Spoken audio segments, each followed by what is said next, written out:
Hello, everybody. Please join us for a third reading of Test Reading Club. We are reading Act 3 of The Importance of Being Earnest.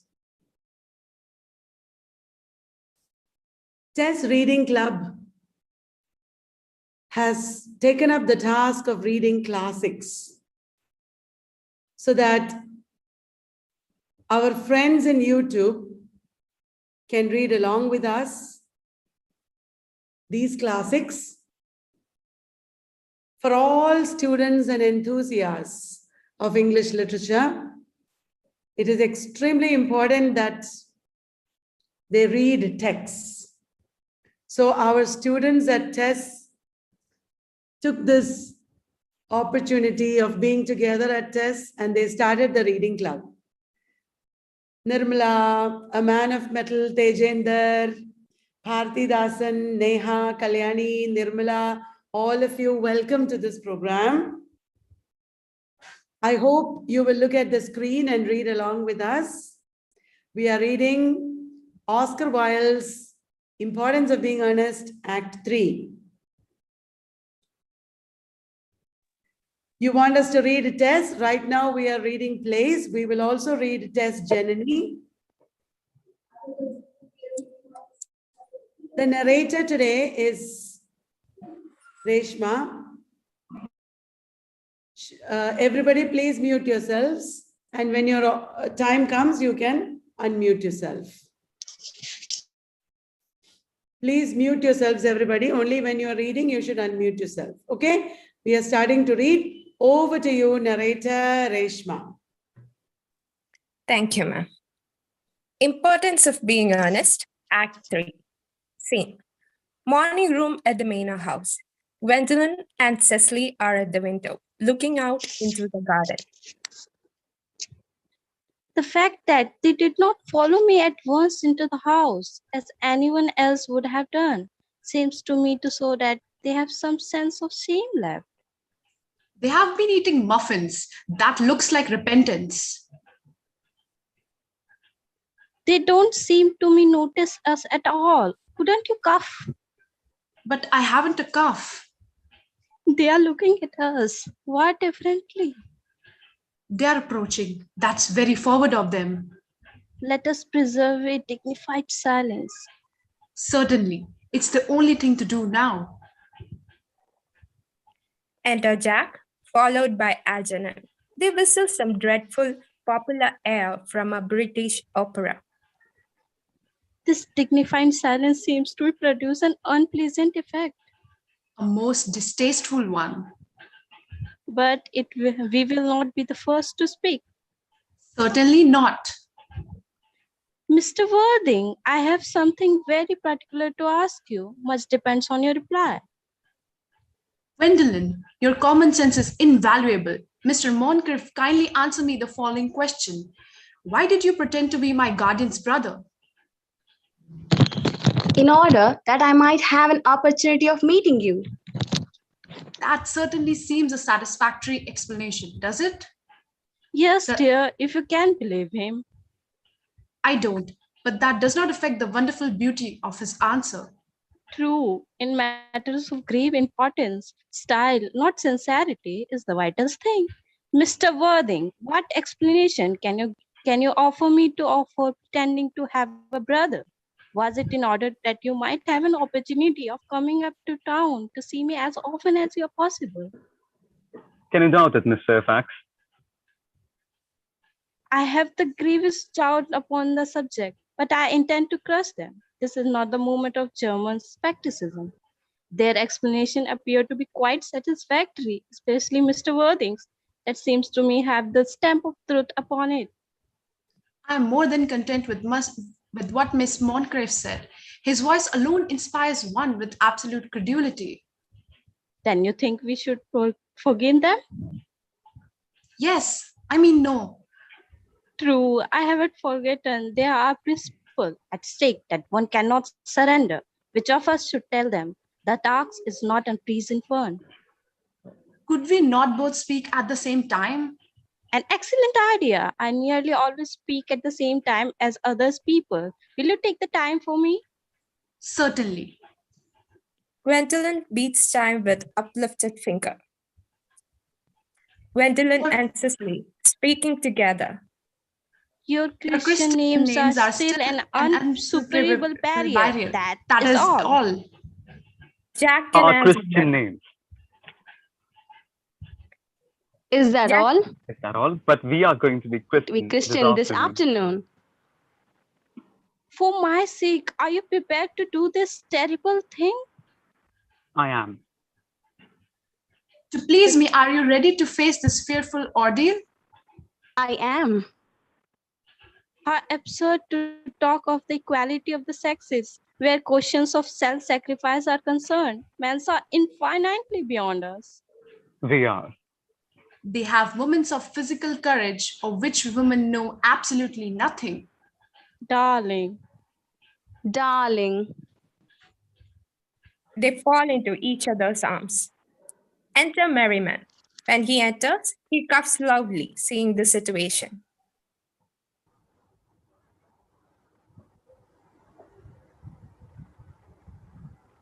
Narrator. Ahem. Lady Bracknell? Good heavens. Enter Lady Bracknell. The couple separate in alarm.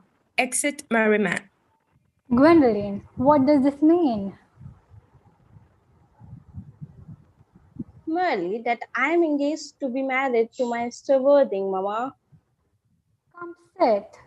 Come here, sit down. Sit down immediately. Hesitation of any kind is a sign of mental decay in the young, of physical weakness in the old. Lady Bracknell turns to Jack. Apprised, sir, of my daughter's sudden flight by her trusty maid, whose confidence I purchased by a means of a small coin. I followed her at once by the luggage train.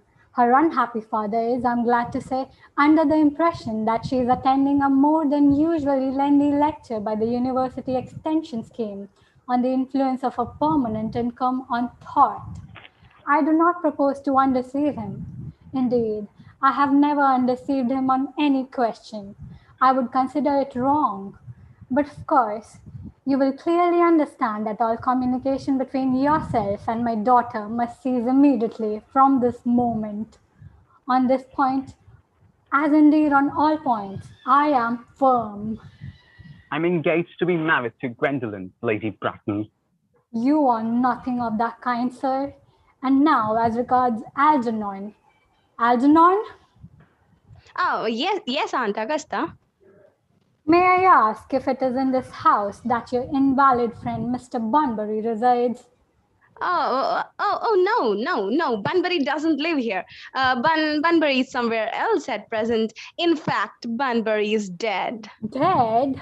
When did Mr. Bunbury die? His death must have been extremely sudden. Oh, I killed Bunbury this afternoon. Oh, Bunbury died this afternoon. What did he die of? Bunbury? He was quite exploded. Exploded? Was he the victim of revolutionary outrage? I was not aware that Mr. Bunbury was interested in social legislation. If so, he is well punished for his morbidity. Oh, my dear Aunt Augusta. He was found out. The doctors found out that Bunbury could not live. That is what I mean. So Bunbury died. He seems to have had great confidence in the opinion of his physicians. I'm glad, however, that he made up his mind at the last to some definite course of action and acted upon proper medical advice. And now that we have finally got rid of this Mr. Bunbury, may I ask Mr. Worthing, who is the young person whose hand my nephew Algernon is now holding in what seems to me in a peculiarly unnecessary manner? That lady is Miss Cecily Cardew, my lord. Lady Bracknell bows coldly to Cecily. I'm engaged to be married to Cecily, Aunt Augusta. I beg your pardon? Mr. Moncrief and I are engaged to be married, Lady Bracknell. Lady Bracknell, with a shiver, crossing to the sofa, sitting down. I do not know whether there is anything peculiarly exciting in the air of this particular part of Hertfordshire, for sure. But the number of engagements that go on seems to me considerably above the proper average the statistics have laid down for our guidance. I think some preliminary inquiry on my part would not be out of place. Mr. Worthing, is Miss Cardew at all connected with any of the larger railway stations in London? I merely desire information. Until yesterday, I had no idea that there were any families or persons whose origins was a terminus. Jack looks perfectly furious, but restrains himself in a clear, cold voice. Miss Cardew is the granddaughter of the late Mr. Thomas Cardew, 149, Belgrave Square, SW, Jervis Park, Docking, Surrey, and is foreign, Fifshire, NB. That sounds not unsatisfactory. True addresses always inspire confidence, even in tradesmen. But what proof have I of their authenticity? I have carefully preserved the court guides of the period. They are open to your inspection, Lady Bracknell. I have known strange errors in that publication. Miss Cardew's family solicitors are Messrs. Marksby, and Markby. Markby, and Markby, a firm of the very highest position in their profession. Indeed, I am told that one of Mr. Markby's is occasionally to be seen at dinner parties. So far, I am satisfied. How extremely kind of you, Lady Bracknell. I have also in my possession, you will be pleased to hear, certificates of Miss Cardew's birth, baptism, whooping cough, registration, vaccination, confirmation, and the measles, both the German and the English variety. A life crowded with incident, I see, though perhaps somewhat too exciting for a young girl. I am not myself in favor of premature experiences. Lady Bracknell rises, looks at her watch. Gwendolen, the time approaches for our departure. We have not a moment to lose. As a matter of form, Mr. Worthing, I had better ask you if Miss Cardew has any little fortune. Oh, about £130,000 in the fund. That is all. Goodbye, Lady Bracknell. So pleased to have seen you. Lady Bracknell sitting down again. A moment, Mr. Worthing. £130,000, and in the funds, Miss Cardew seems to me a most attractive young lady, now that I look at her. Few girls of the present day have any really solid qualities, any of the qualities that last and improve with time. We live, I regret to say, in an age of surfaces. Lady Bracknell to Cecily. Come over here, dear. Cecily goes across. Pretty child, your dress is sadly simple, and your hair seems almost as nature might have left it. But we can soon alter all that. A thoroughly experienced French maid produces a really marvelous result in a very brief space of time. I remember recommending one to a young lady Lansing, and after 3 months, her own husband did not know her. Jack aside. And after 6 months, nobody knew her. Lady Bracknell glares at Jack for a few moments, then bends with a practiced smile to Cecily. Kindly turn around, sweet child. Cecily turns completely around. No, the other view is what I want. Cecily presents her profile. Yes, quite as I expected. There are distinct social possibilities in your profile. The two weak points in our age are it's the want of principle and it's the want of profile. The chin is a little higher, dear. Style largely depends on the way the chin is worn. They are worn very high just at present. Algernon? Yes, Aunt Augusta. There are distinct social possibilities in Miss Cardew's profile. Cecily is the sweetest, dearest, prettiest girl in the whole world, and I don't care twopence about social possibilities. Never speak disrespectfully of society, Algernon. Only people who can't get into it do that. Lady Bracknell to Cecily. Dear child, of course you know that Algernon has nothing but his debts to depend upon. But I do not approve of mercenary marriages. When I married Lord Bracknell, I had no fortune of any kind. but I never dreamed for a moment of allowing that to stand in my way. Well, I suppose I must give my consent. Thank you, Aunt Augusta. Cecily, you may kiss me. Thank you, Lady Cecily. Bracknell. You may also address me as Aunt Augusta for the future. Thank you, Aunt Augusta. The marriage, I think, had better take place quite soon. Thank you, Aunt Augusta.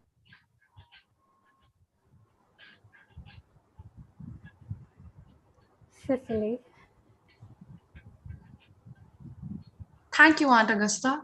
to speak frankly, I'm not in favor of long engagements. They give people the opportunity of finding out each other's character before marriage, which I think is never advisable. I beg your pardon for interrupting you, Lady Bracknell, but this engagement is quite out of the question. I am Miss Cardew's guardian, and she cannot marry without my consent until she comes of age. That consent I absolutely decline to give. On what grounds, may I ask? Algernon is an extremely, I may almost say, an ostentatiously eligible young man. He has nothing, but he looks everything. What more can one desire? It pains me very much to have to speak frankly to you, Lady Bracknell, about your nephew, but the fact is that I do not approve at all of his moral character. I suspect him of being untruthful. Algernon and Cecily looks at him in indignant amazement. Untruthful. My nephew Algernon. Impossible. He's an Oxonian. I fear there can be no possible doubt about the matter. This afternoon, during my temporary absence in London on an important question of romance, he obtained admission to my house by means of the false pretense of being my brother. Under an assumed name, he drank. I've just been informed by my butler an entire pint bottle of my Perrier Jouet brew 89, a wine I was specially reserving for myself. Continuing his disgraceful deception, he succeeded in the course of the afternoon in alienating the affections of my only ward. He subsequently stayed to tea and devoured every single muffin in sight. And what makes his conduct all the more heartless is that he was perfectly well aware from the first that I have no brother, and that I have never had a brother, and that I don't intend to have a brother, not even of any kind. I distinctly told him so myself yesterday afternoon. Mr. Worthing, after careful consideration, I have decided entirely to overlook my nephew's conduct to you. That is very generous of you, Lady Bracknell. My own decision, however, is unalterable. I decline to give my consent. Lady Bracknell to Cecily. Come here, sweet child. Cecily goes over. How old are you, dear? Well, I'm really only 18, but I always admit to 20 when I go to evening parties. You're perfectly right in making some slight alteration. Indeed, no woman should ever be quite accurate about her age. It looks so calculating. 18, but admitting to 20 at evening parties, well, it will not be very long before you are of age and free from the restraints of tutelage. So I don't think your guardian's consent is after all a matter of any importance. Pray excuse me, Lady Bracknell, for interrupting you again, but it's only fair to tell you that according to the terms of her grandfather's will, Miss Cardew does not come legally of age till she's 35. That does not seem to me to be a grave objection. 35 is a very attractive age. London society is full of women of the very highest birth who have, of their own free will, remained 35 for years. Lady Dumbleton is an instance in point. To my knowledge, she has been 35 ever since she arrived at the age of 40, which was many years ago now. I see no reason why our dear Cecily should not be even more attractive at the age you mentioned than she is at present. There will be a large accumulation of property. Algie, could you wait for me till I was 35? Of course I could, Cecily. You know I could. Yes, I felt it instinctively, but I couldn't wait all the time. I hate waiting even 5 minutes for anybody. It always makes me rather cross. I'm not punctual myself, I know, but I do like punctuality in others and waiting, even to be married. It's quite out of the question. Then what is to be done, Cecily? I don't know, Mr. Moncrief. My dear Mr. Worthing, as Miss Cardew states positively that she cannot wait till she's 35, a remark which I'm bound to say seems to me somewhat impatient nature. I would beg of you to reconsider your decision. But my dear Lady Bracknell, the matter is entirely in your own hands. The moment you consent to my marriage with Gwendolen, I will most gladly allow your nephew to form an alliance with my ward. Lady Bracknell rising and drawing herself up. You must be aware that what you propose it is out of the question. Then a passionate celibacy is all that any of us can look forward to. That is not the destiny I propose for Gwendolen. Algernon, of course, can choose for himself. Lady Bracknell pulls out her watch. Come, dear. Gwendolen rises. We have already missed 5, if not 6 trains. To miss any more might expose us to the comment on the platform. Enter Dr. Chasuble. Everything is quite ready for the christening. The christening, sir, is that not somewhat premature? Chasuble looking rather puzzled and pointing to Jack and Algernon. Both these gentlemen have expressed a desire for immediate baptism. At their age, this idea is grotesque and irreligious. Algernon, I forbid you to be baptized. I will not hear of such excesses. Lord Bracknell would be highly displeased if he learned that that was the way in which you wasted your time and money. Am I to understand then that there are to be no christenings all this afternoon? I don't think that, as things are now, it would be of much practical value to either of us, Dr. Chasuble. I am grieved to hear such sentiments from you, Mr. Worthing. They savor of the heretical views of the Anabaptists, views that I have completely refuted in 4 of my unpublished sermons. However, as your present mood seems to be one peculiarly secular, I will return to the church at once. Indeed, I have just been informed by the pew opener that for the last hour and a half, Miss Prism has been waiting for me in the vestry. Miss Prism, did I hear you mention a Miss Prism? Yes, Lady Bracknell, I am on my way to join her. Pray allow me to detain you for a moment.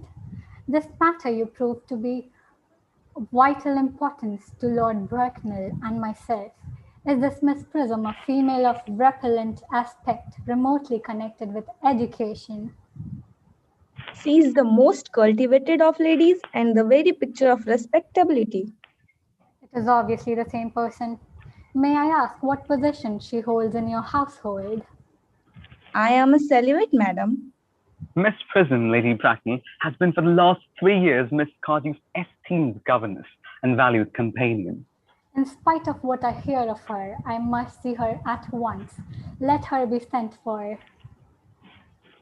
She approaches. She is not. Enter Miss Prism hurriedly. I was told you expected me in the vestry, dear Canon.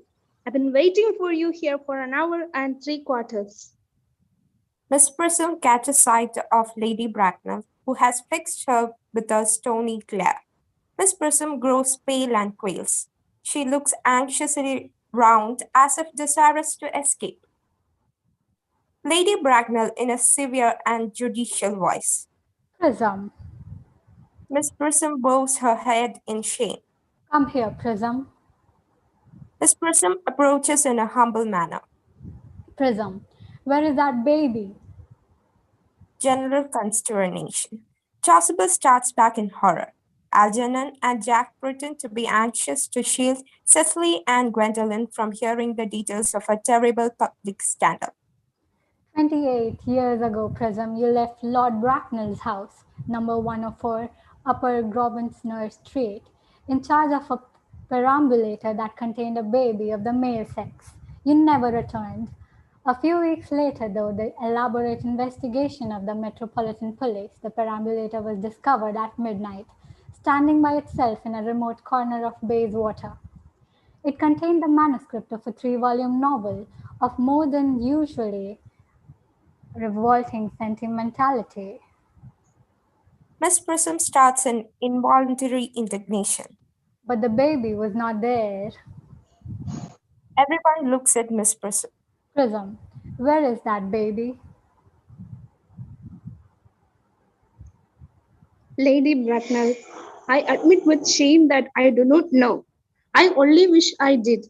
The plain facts of the case are these. On the morning of the day you mentioned, a day that is forever branded on my memory, I prepared as usual to take the baby out in the perambulator. I had also with me a somewhat old but capacious handbag in which I had intended to place the manuscript of a work of fiction that I had written during my few unoccupied hours. In a moment of mental abstraction for which I never can forgive myself, I deposited the manuscript in the bassinet and placed the baby in the handbag. But where did you deposit the handbag? Do not ask me, Mr. Worthing. Miss Prism, this is a matter of no small importance to me. I insist on knowing where you deposited the handbag that contained the infant. I left it in the cloakroom of one of the largest railway stations in London. What railway station? Victoria, the Brighton line. Miss Prism sinks into a chair. I must retire to my room for a moment.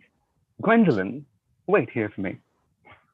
If you're not too long, I will wait here for you all my life. Exit Jack in great excitement. What do you think this means, Lady Bracknell? I dare not even suspect Dr. Chasuble. I need hardly tell you that in families of high position, strange coincidences are not supposed to occur. They are hardly considered the thing. Noises heard overhead as if someone was throwing trunks about. Everyone looks up. Uncle Jack seems strangely agitated. Your guardian has a very emotional nature. This noise is extremely unpleasant. It sounds as if he was having an argument. I dislike arguments of any kind. They are always vulgar and often convincing. Chasuble looking up. It has stopped now. The noise is redoubled. I wish he would arrive at some conclusion.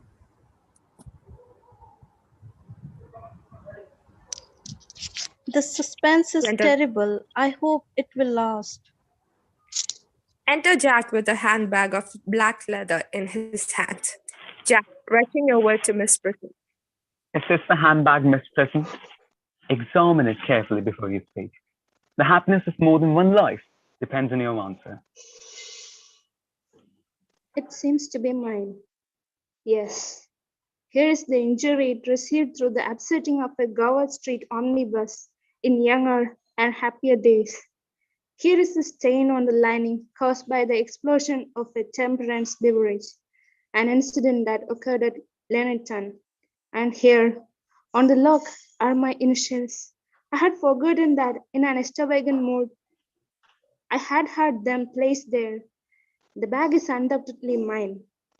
I am delighted to have it so unexpectedly restored to me. It has been a great inconvenience being without it all these years.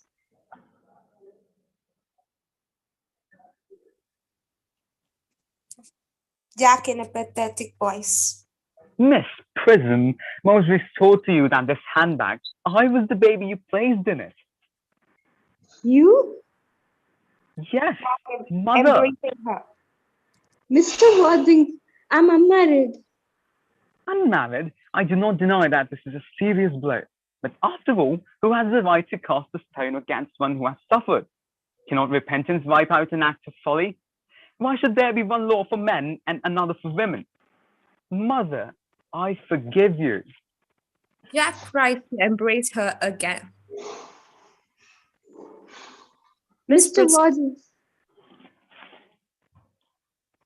Mr. Worthing, there is some error.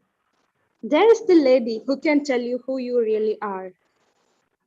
Lady Bracknell, I hate to seem inquisitive, but would you kindly inform me who I am? I'm afraid that the news I have to give you will not altogether please you. You are the son of my poor sister, Mrs. Moncrief, and consequently Algernon's elder brother. Algy's elder brother? Then I have a brother after all. I knew I had a brother. I always said I had a brother. Cecily, how could you have ever doubted that I had a brother? Jack seized hold of Algernon. Dr. Chasuble, my unfortunate brother. Miss Prism, my unfortunate brother. Gwendolen, my unfortunate brother. Algy, you young scoundrel. You'll have to treat me with more respect in the future. You have never behaved to me like a brother in all your life. Well, not till today, old boy. I admit, I did my best, however, though I was out of practice. Algernon and Jack shake hands. Gwendolen to Jack. My own. But what own are you? What is your Christian name now that you have become someone else? Good heavens, I had quite forgotten that point. Your decision on the subject of my name is irrevocable, I suppose. I never change except in my affections. What a noble nature you have, Gwendolen. Then the question had better be cleared up at once. Aunt Augusta, a moment. At the time when Miss Prism left me in a handbag, had I been christened already? Every luxury that money could buy, including christening, had been lavished on you by your fond and doting parents. Oh, then I was christened. That is settled. Now, what name was I given? Let me know the worst. Being the eldest son, you were naturally christened after your father. Yes, but what was my father's Christian name? I cannot at the present moment recall what the general Christian's name was, but I had no doubt he had one. He was eccentric, I admit, but only in later years, and that was the result of the Indian climate and marriage and indigestion and other things of that kind. Algy, can't you recollect what your father's Christian name was? My dear boy, we were never even on speaking terms. He died before I was 1 year old. His name would appear in the army lists of the period, I suppose. Aunt Augusta? The general was essentially a man of peace, except in his domestic life, but I have no doubt his name would appear in any military directory. The army lists of the last 40 years are here. These delightful records should have been my constant study. Jack rushes to bookcase and tears the book out. Generals, Malum, Maxbom, Magley. What ghastly names they have. Marked by, mixed by, Mobs, Moncrief. Lieutenant 1840, Captain, Lieutenant Colonel, Colonel, General 1869. Christian names, Ernest John. Jack puts book very quietly down and speaks quite calmly. I always told you, Gwendolen, my name was Ernest, didn't I? Well, it is Ernest after all. I mean, it naturally is Ernest. Yes, I remember that the general was called Ernest. I knew I had some particular reason for disliking the name. Ernest, my own Ernest. I felt from the first that you could have no other name. Gwendolen, it is a terrible thing for a man to find out suddenly that all his life he has been speaking nothing but the truth. Can you forgive me? I can, for I feel that you are sure to change. My own one. Chasuble to Miss Prism. Leticia. Chasuble embraces her. Miss Prism enthusiastically. Frederick, at last. Cecily, at last. Gwendolen, at last. My nephew, you seem to displaying signs of triviality. On the contrary, Aunt Augusta, I have now realized for the first time in my life the vital importance of being earnest. Tableau, curtain. Thank you.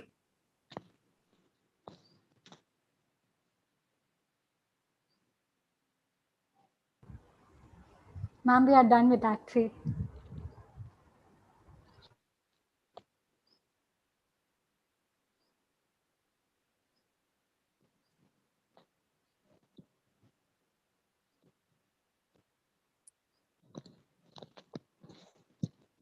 Thank you all for joining us.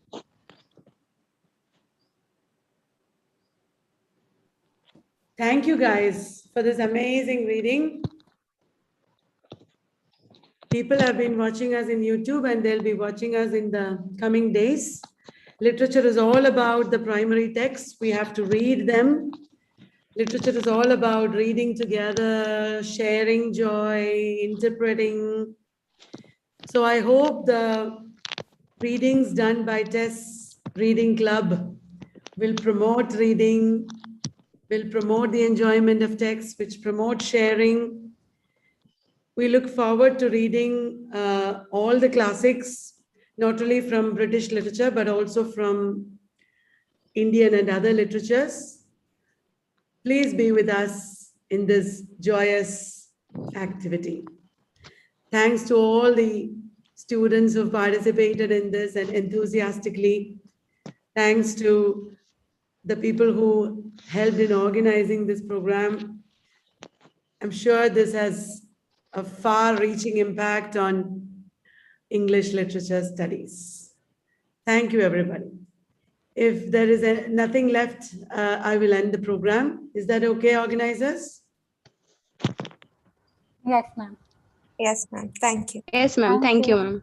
Thank you all. Thank you, everyone. Thank you, ma'am. Thank you, ma'am. Thank you, ma'am.